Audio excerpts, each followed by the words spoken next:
So we're going to review here for our topic 6 tests. So this is kind of a practice test we got here.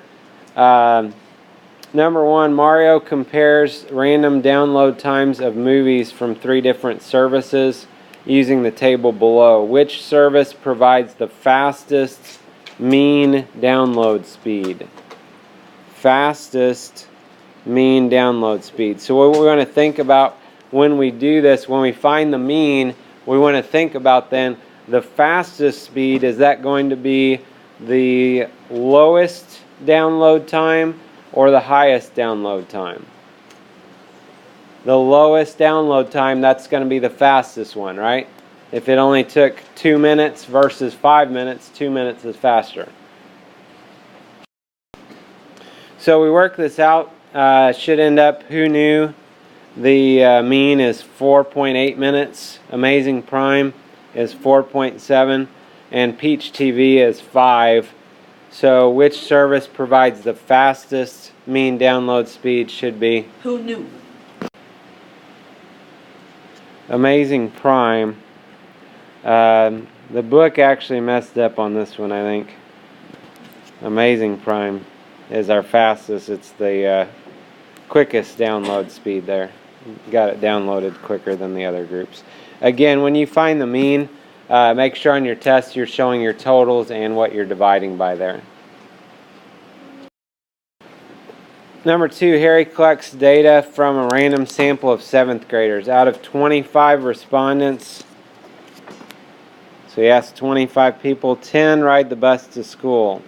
Of the 150 7th graders who attend Harry's school, how many would be expected to ride the bus to school?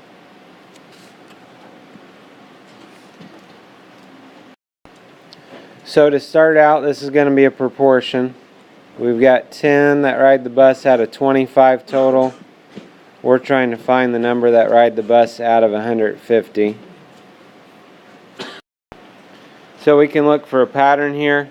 We've actually got a pattern here with our 25 and 150. If you do 150 divided by 25, you'll get 6. The question is, are we multiplying by 6 or dividing? Well, going towards the variable means our numbers are getting bigger in this case, so it's multiplying by 6. So 10 times 6 would be 60. So 60 7th graders, choice C.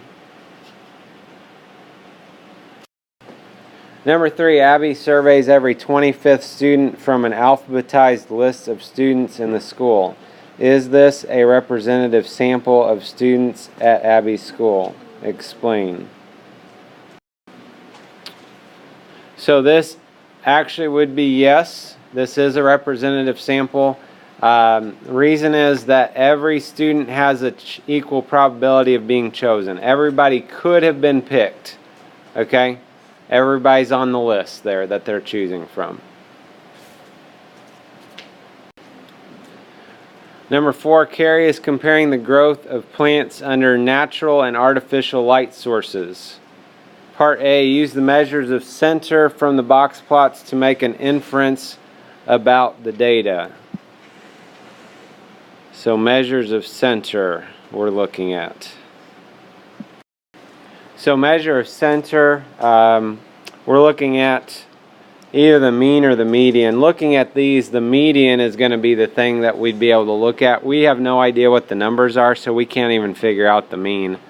So just looking at the medians here, even without worrying about specific numbers, we can just visually pretty easily see that looks like group Q is growing more than group P. If you want to use the wording they used here, that's fine, but you know, don't just say though the median for this one is bigger than this one. Talk specifically about this problem. We're talking about the growth of these plants. So group Q has more growth than group P. Okay, again, just looking at the graph.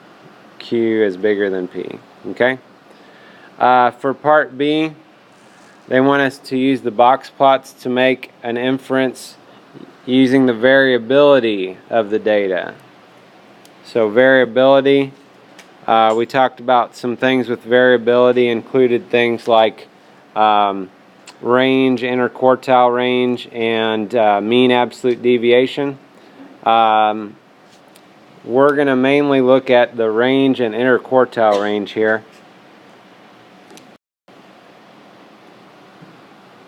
Okay, so if we look at this, looking at the ranges and the interquartile range, you know, some of these are some in-between points here, but you know, we can look, that goes from 1.5 to 3, that's a 1.5 interquartile range. This one goes from 3 to 4.5, that's a 1.5 interquartile range. And then if we look at the range overall, this one goes from 1 to 3.5, so that's what, 2.5 range. This one goes from 2.5 to 5. Range is 2.5. Basically, the box plots, if you look at them, they're pretty much identical, just the one got shifted over, right? Kind of a copy and paste here, looks like. So what we could say then is they have the same range and interquartile range, so light source does not appear to affect the variability. Or you could just say something about them having the same variability would be okay for this one. Number 5, dot plot shows a random sample of the number of migrating geese flocks observed by 25 participants during a 2-day hike. Use the mean value of each data set to make an inference about the number of flocks observed each day. So we are going to be looking for the mean here.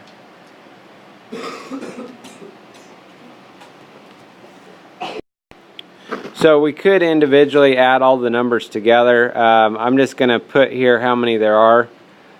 For the day 1, there are 4 4s, 7 5s, 7 6s, 7 7s. Day 2 looks like 8 2s, 7 3s, 6 4s, and 4 5s. So rather than just adding the numbers, if you wanted to multiply to get your total a little bit quicker, that would be fine. One thing when you find the mean, always make sure the mean has to be somewhere between the smallest and biggest numbers. So day 1, the mean should be between 4 and 7. For day 2, the mean should be somewhere between 2 and 5. So day 1, if we work that out, is 5.68. And that's 142 divided by 25. They told us in the problem up there earlier that there were 25 for each day. For day 2, 81 divided by 25.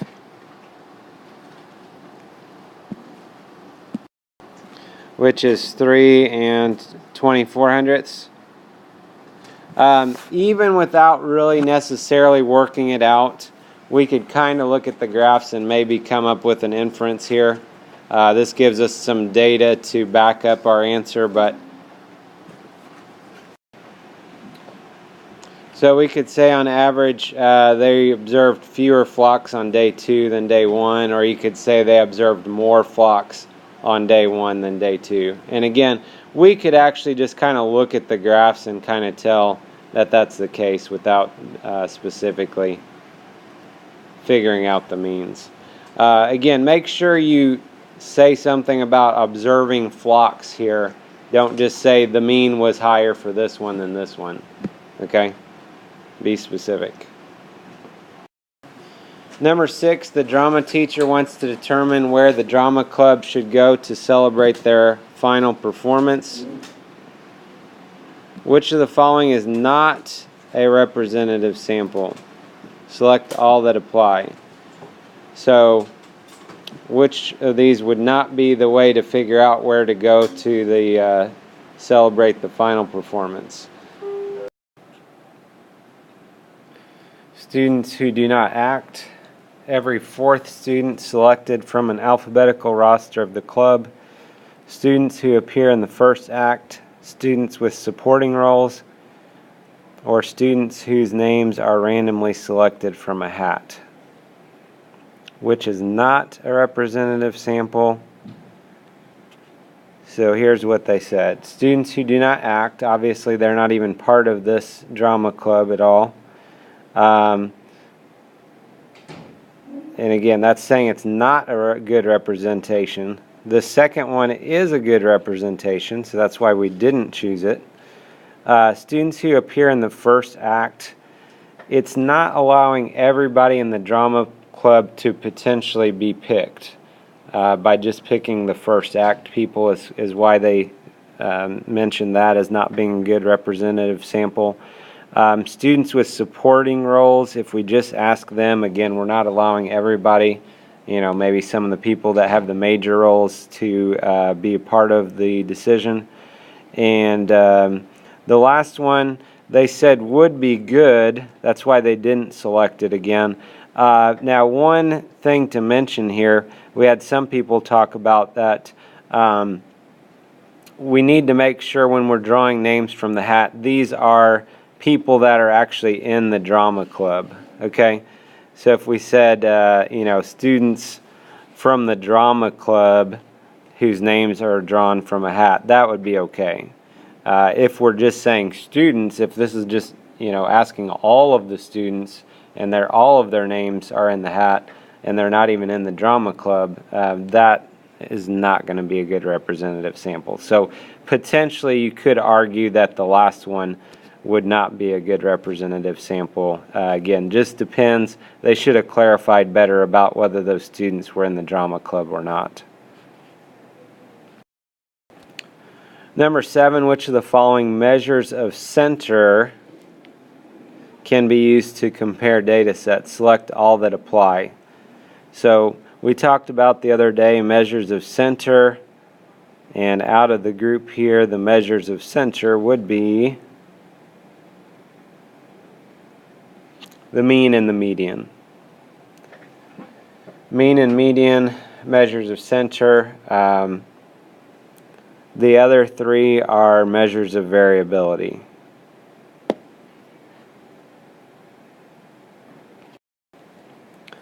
Number 8, Andy is comparing how long 2 tablets can be used after being fully charged.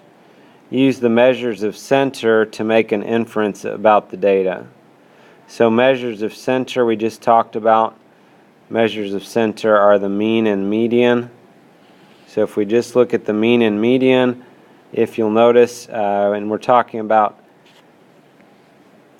how long these tablets can be used. So it's kind of the battery life here we're looking at. And so it looks like tablet B can be used longer than tablet A after being fully charged. Okay, has a longer battery life, we could say. Tablet B than tablet A. And then part B, based on the data, which tablet performs most consistently? Well, consistency has to do with not having as much variability.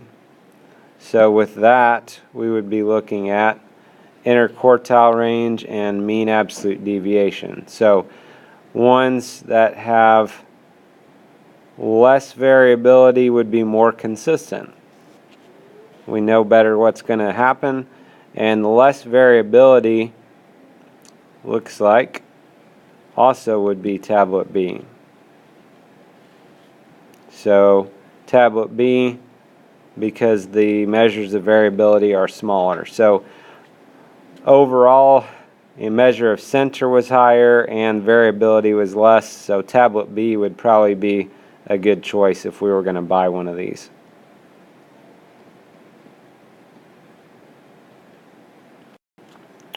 So this will help prepare you for your Topic 6 tests. Again, you've got things you can do on the Pearson Realize website to get some more practice for this.